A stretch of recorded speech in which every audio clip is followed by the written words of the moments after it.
Buenos días, bienvenidos a esta nuestra cita todos los lunes en este espacio creado para ustedes llamado Cartas Abiertas, el podcast.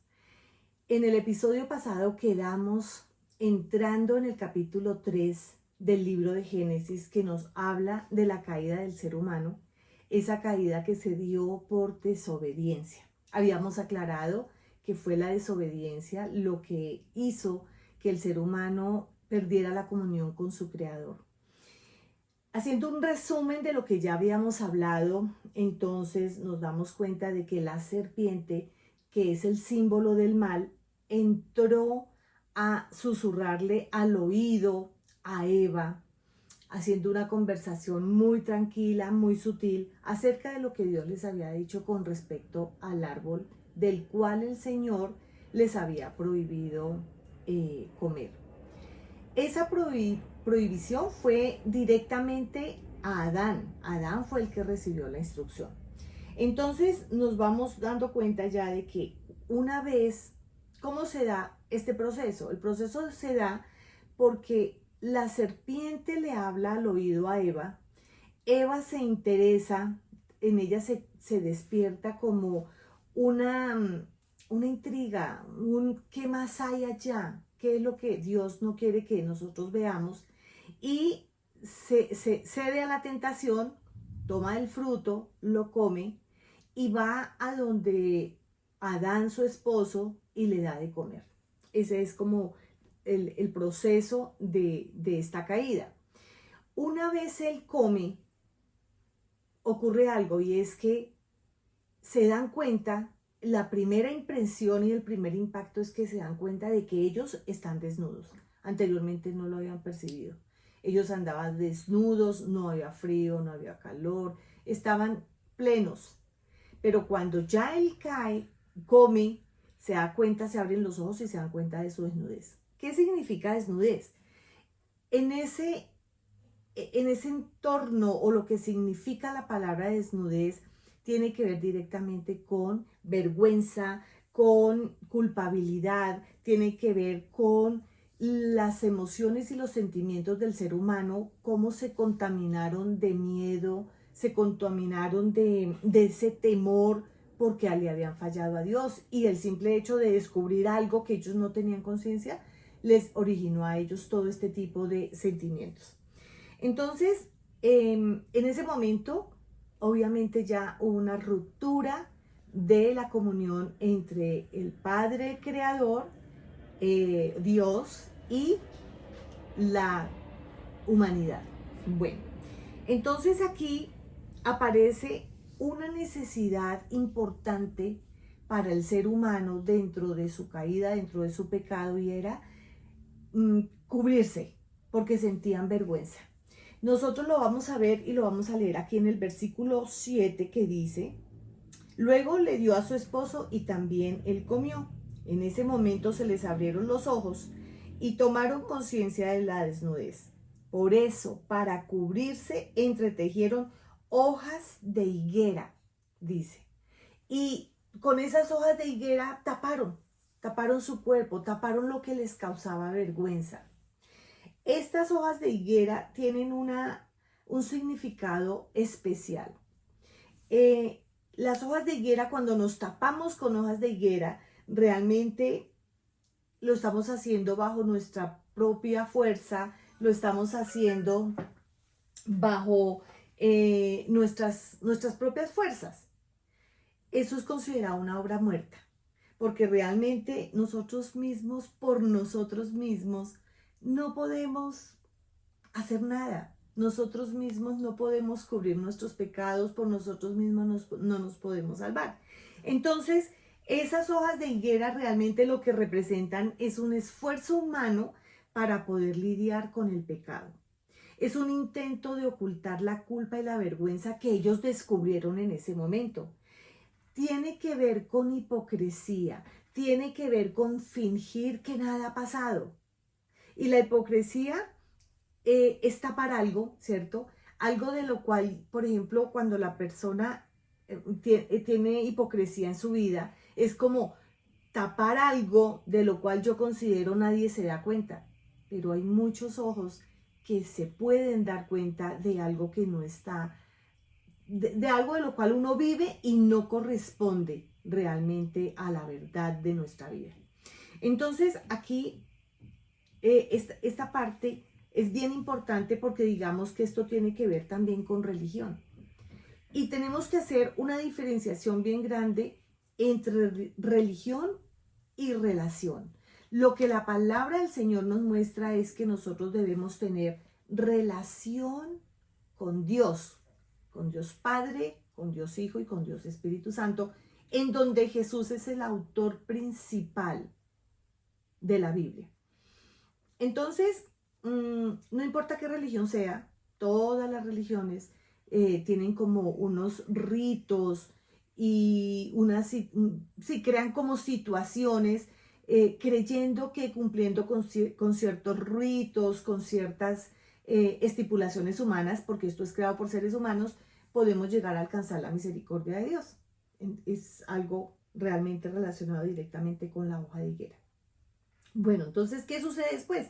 Resulta que la lectura, la Biblia nos muestra cómo cuando comienza, dice que cuando el día comenzó a refrescar, oyeron el hombre y la mujer que Dios andaba recorriendo el jardín, como siempre lo acostumbraba a hacer. Y yo me imagino que el Señor iba y los visitaba y tenían ese encuentro y hablaban y eran supremamente íntimos en la relación, en su comunión. Y esto se supondría que estaría pasando ese día. Pero ¿qué pasó cuando ellos lo escuchan? Dice la palabra del Señor que ellos se corrieron a esconderse.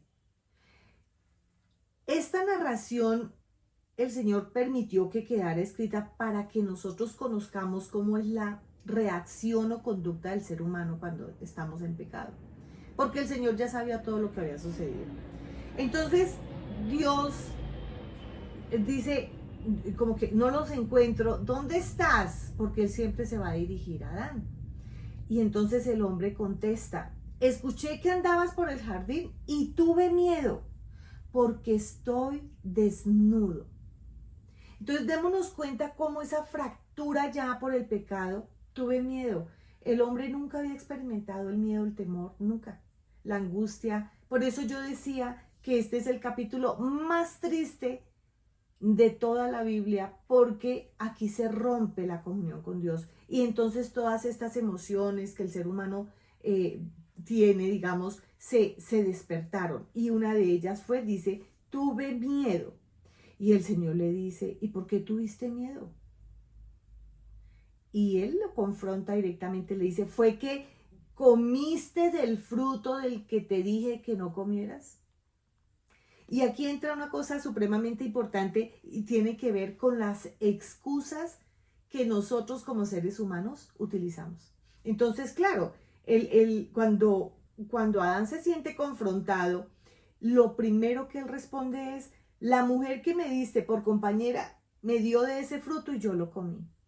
Él no asumió su responsabilidad porque él sabía que él no debía comer de ese fruto. Pero él culpó a la mujer. ¿Y la mujer qué dijo?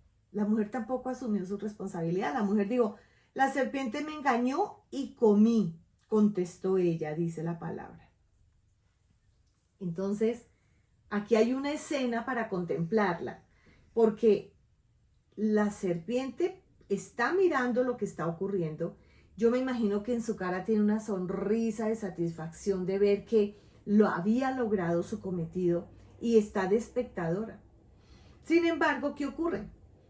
Que cuando la mujer dice eso, dice la palabra del Señor, que el Señor se dirige a la serpiente y la maldice. Pero aquí entra son tres maldiciones que el Señor profiere por causa de esa desobediencia. Y le habla primeramente a la serpiente y le dice, por causa de lo que has hecho, maldita serás entre todos los animales, tanto domésticos como salvajes. Te arrastrarás sobre tu vientre y comerás polvo todos los días de tu vida. Le dice algo bien importante, esta es de las cosas más importantes en este relato, y le dice, versículo 15, pondré enemistad entre tú y la mujer. Entre tu simiente y la de ella, tu simiente te aplastará la cabeza, pero tú le morderás el talón. Esto tiene que ver directamente con ver aquí Dios Padre está mostrando a Jesús en blanco y negro, como les he venido contando. Porque dice que entre tu simiente y la de ella, el Señor Jesucristo venía de la simiente de una mujer. Esta es la enemistad y es Él quien viene a aplastarle la cabeza a la serpiente en un momento dado. Pero también dice, pero tú le morderás en el talón. O sea que Él también iba a resultar herido. Y así fue, el Señor Jesús fue a la cruz y dice que su cuerpo fue molido a causa de su sacrificio. Entonces, la simiente de la mujer, lo podemos leer en Gálatas 4:4. Y Gálatas 4:4 dice lo siguiente, lo vamos a leer hasta el versículo 7. Jesús es la simiente de la mujer, eso nos tiene que quedar súper claro. Y aquí en el Nuevo Testamento ya Jesús aparece a full color. Dice, pero cuando se cumplió el plazo, Dios envió a su Hijo, nacido de una mujer, nacido bajo la ley, para rescatar a los que estaban bajo la ley a fin de que fuéramos adoptados como hijos. Ustedes ya son hijos. Dios ha enviado a nuestros corazones el espíritu de su Hijo que clama, Abba, Padre. Así que ya no eres esclavo, sino hijo. Y como eres hijo, Dios te ha hecho también heredero. Esta promesa que nos habla Gálatas 4:4 estaba aquí implícita en el momento mismo en que Dios maldice a esta serpiente. Esto nos muestra que como iglesia, cuando entramos a formar parte de la iglesia, del cuerpo del Señor, la iglesia siempre, siempre resulta triunfante sobre el infierno mismo, porque nos es dado un Salvador. Y esa es la esperanza. Gálatas 4:4, entre muchos otros versículos, pero solamente podemos revisar este por tiempo, nos damos cuenta de cómo, a pesar del pecado, Él da la esperanza de un Salvador para nuestra humanidad. Esto es glorioso. Bueno, luego se dirige a la mujer y a la mujer le dice, multiplicaré tus dolores en el parto y darás a luz a tus hijos con dolor. Entonces dice, multiplicaré tus dolores. O sea, eso quiere decir que Eva tendría sus hijos si no hubiese pecado con dolor, pero era un dolor, ¿sí? Porque pues somos carne y la carne puede doler. Pero no iban a ser los dolores tan intensos y en sufrimiento fuerte al dar a luz un hijo. Entonces aquí el Señor la maldice y le dice que le multiplica sus dolores. Y la tercera maldición que el Señor da aquí es al hombre y le dice, por cuanto le hiciste caso a tu mujer y comiste del árbol que te prohibí comer. Miren esto tan tremendo. Maldita será la tierra por tu culpa. Con penosos trabajos comerás de ella todos los días de tu vida. La tierra te producirá cardos y espinas y comerás hierbas silvestres. Te ganarás el pan con el sudor de tu frente hasta que vuelvas a la misma tierra de la cual fuiste sacado. Porque polvo eres y al polvo volverás. Aquí nos damos cuenta de 3 maldiciones que el Señor profirió sobre Satanás, sobre la mujer y sobre Adán. ¿Qué significa? Que la maldición no era el trabajo, porque Adán trabajaba placenteramente en el huerto del Edén.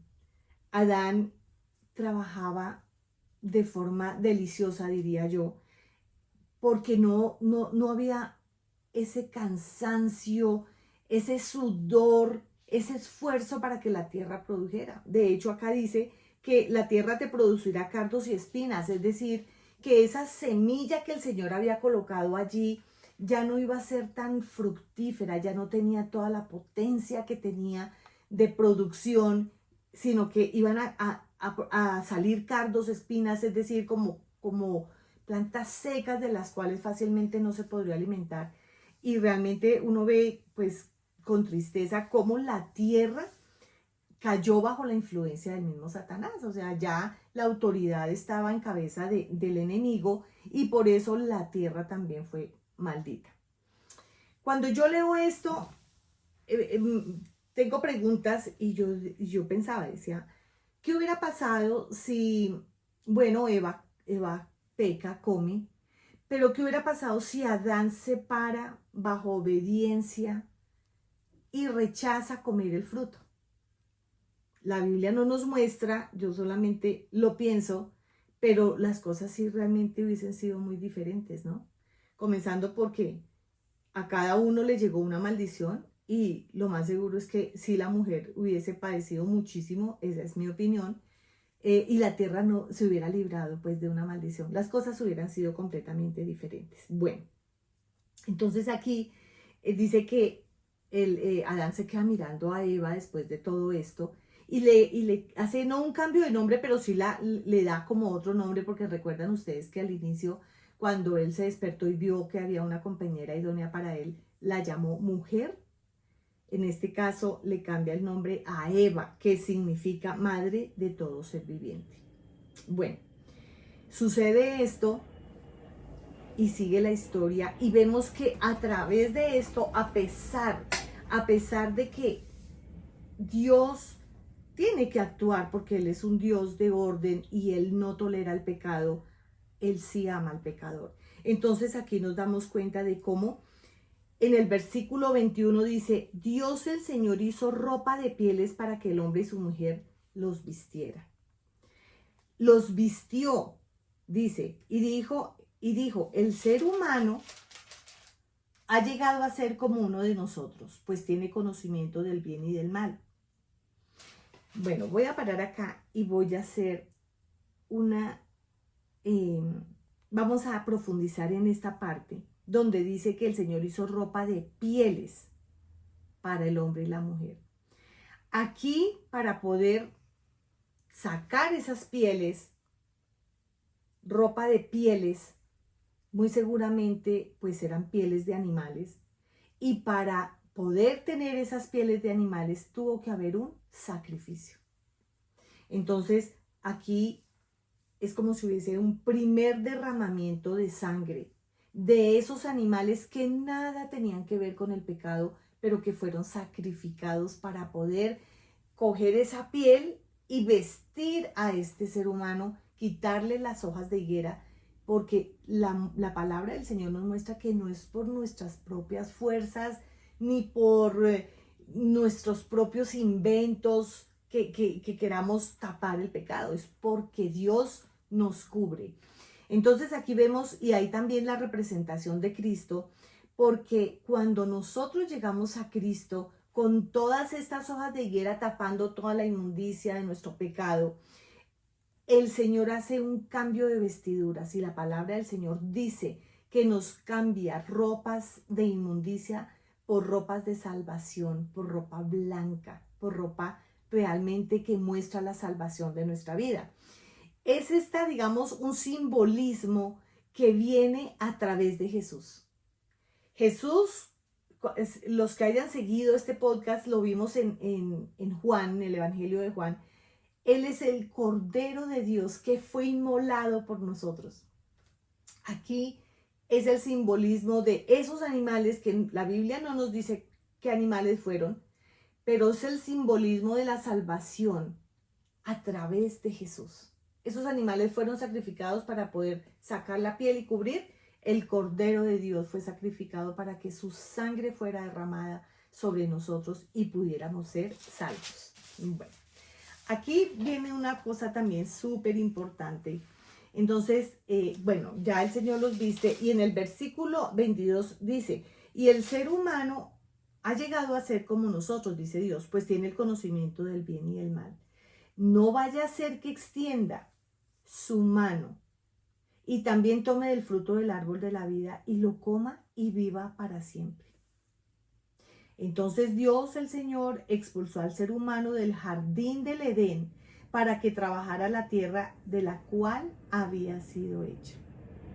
Luego de expulsarlo puso al oriente del jardín del Edén a los querubines y una espada ardiente que se movía por todos lados para custodiar el camino que lleva al árbol de la vida.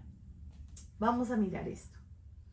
Con toda seguridad, Dios que conoce todo, por eso colocó esos querubines, porque con toda seguridad, si el Señor no hubiera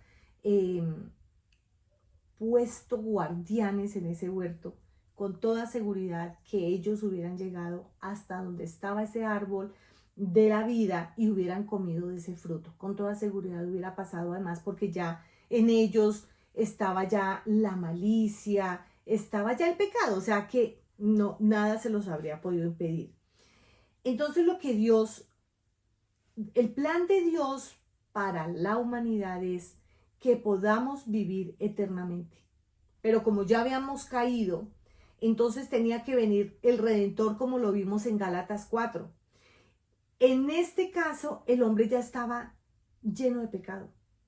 Ya había pecado, ya no tenía una vuelta atrás porque el Redentor todavía no había llegado. Dios en su infinita misericordia, cuando los viste, extiende su amor, su misericordia, los protege, los provee de un vestido. Allí vemos la misericordia del Señor.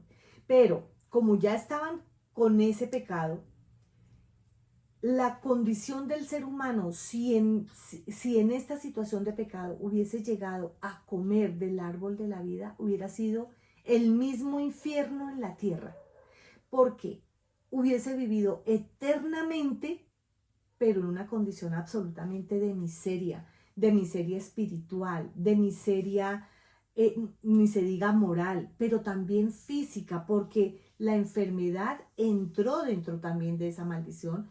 El alimento ya no iba a ser, por ejemplo, tan absolutamente saludable. El cuerpo humano se estaba desgastando, pero hubiese sido fatal, o sea, hubiese sido peor de la situación en la que ellos se encontraban en este momento, que para nada era una situación fácil. Pero si hubieran comido hubiera sido peor, porque hubiesen querido morir y nunca hubieran podido morir porque habían comido de ese árbol de la vida. El árbol de la vida también es una fotografía en blanco y negro de lo que significa Jesús, porque Jesús es la vida. En Juan también leímos que Él es la vid y nosotros somos sus pámpanos. Nosotros pertenecemos a esas ramas de ese árbol de la vida, que es Jesús. En el versículo 22 dice Dios: el ser humano ha llegado a ser como uno de nosotros, pues tiene conocimiento del bien y del mal. No vaya a ser que extienda su mano y también tome del fruto del árbol de la vida y lo coma y viva para siempre. Entonces Dios el Señor expulsó al ser humano del jardín del Edén para que trabajara la tierra de la cual había sido hecho. Luego de expulsarlo, puso al oriente del jardín del Edén a los querubines y una espada ardiente que se movía por todos lados para custodiar el camino que lleva al árbol de la vida. Aquí el Señor, que todo lo sabe, Él sabía que el ser humano iba a ser capaz de llegar, ya había desobedecido, ya había pecado, no le costaba nada volver a hacerlo, entonces que Él con toda seguridad iba a extender su mano y a tomar del fruto del árbol de la vida y comerlo. Y eso sí hubiese sido la desgracia más terrible para el ser humano, porque el ser humano vendría a llegar a vivir el mismo infierno aquí en la tierra, porque este hombre ya había pecado y para poderse redimir tendría que cumplirse lo que nos estaba diciendo el versículo 15, que era de que de la simiente de la mujer vendría alguien que le aplastaría la cabeza, es decir, que nos venía a redimir como lo vimos en Gálatas 4. Pero esa redención todavía no estaba. Entonces, ¿qué sucedería? Que ese ser humano lleno de pecado, al comer del árbol de la vida, iba a vivir eternamente en la tierra, pero bajo unas condiciones absolutamente miserables, de ruina, de pobreza, pero hablándolo todo a nivel espiritual, pero también físico. Entonces hubiese querido anhelar la muerte, pero la muerte nunca llegaría porque habría comido el árbol de la vida. Por ese motivo es que el Señor coloca los querubines y esa espada ardiente que se movía por todos lados, dice aquí, para custodiar el camino. Para custodiar el camino está haciendo referencia expresamente a Jesús. El camino que nos lleva al árbol de la vida, el camino que nos lleva al Padre, el camino del cual nosotros realmente andamos bajo la luz, ese camino es Jesús. Esa es la preparación eterna. Por eso ese camino tenía que estar custodiado, porque forma parte de esa preparación para poder tener una comunión eterna con el Señor. En este momento la humanidad no estaba preparada porque el Salvador no había venido. Entonces eso es lo que nos dice esta palabra. Hay una representación también muy bonita que dice que lo expulsó del jardín del Edén. Y el jardín del Edén hace referencia a que el Señor hizo toda la creación, pero Él en su infinito amor creó un lugar específico, maravilloso, preparado para ese ser humano especial. Y a mí me hace alusión a que, por ejemplo, cuando nosotros nos casamos y queremos comenzar a formar una familia, ejemplo, compramos una casa y la casa está conformada por muchos lugares, ¿cierto? Hay habitaciones, está la cocina, el baño, la sala, el comedor, el hall, el balcón, bueno, de acuerdo a cómo esté conformada. Pero cuando comenzamos a formar familia, hay un lugar especial que uno prepara para su bebé. Y yo me imagino que el Señor eso fue lo que hizo. Él preparó dentro de toda la creación ese lugar especial que se llama el huerto del Edén o el jardín del Edén especial, donde los iba a cunar, donde los iba a consentir, donde tenían toda la provisión. Yo de verdad que cuando yo veo esto, yo asemejo el corazón del Señor, como cuando nosotros preparamos en su momento ese lugar especial para cuando llegan nuestros hijos. Un lugar especial, así era el huerto del Edén. Y los expulsa, muy tristemente, y también dentro de su amor. En todo esto, a pesar de que entró maldición, podemos ver el corazón de Dios como un corazón amoroso, como un corazón que extiende misericordia, porque aquí vemos la misericordia del Señor. Él nos preparó para vivir eternamente en comunión con Él, con Dios, no apartados de Él. Y donde no se hubiese puesto este cuidado y esta protección de este camino, hubiésemos muerto realmente, eternamente y para siempre. No habría ningún tipo de esperanza, todo tipo de esperanza se hubiera esfumado. Así damos por terminado este capítulo 3 de Génesis, el más triste en mi opinión. Se llama en mi Biblia, en esta Biblia, la caída del ser humano. Damos por terminado, los invito para que nos encontremos el próximo lunes, porque vamos a seguir con historias bíblicas reales que nos muestran cómo la humanidad comienza a desarrollarse, pero también bajo ese manto de pecado, pero también viendo la misericordia del Señor. Los invito a que se suscriban, a que comenten. Aquí hay para comentar, aquí hay para pensar qué hubiese pasado, sí. Den un like y nos encontramos en nuestra cita el próximo lunes. Bendiciones.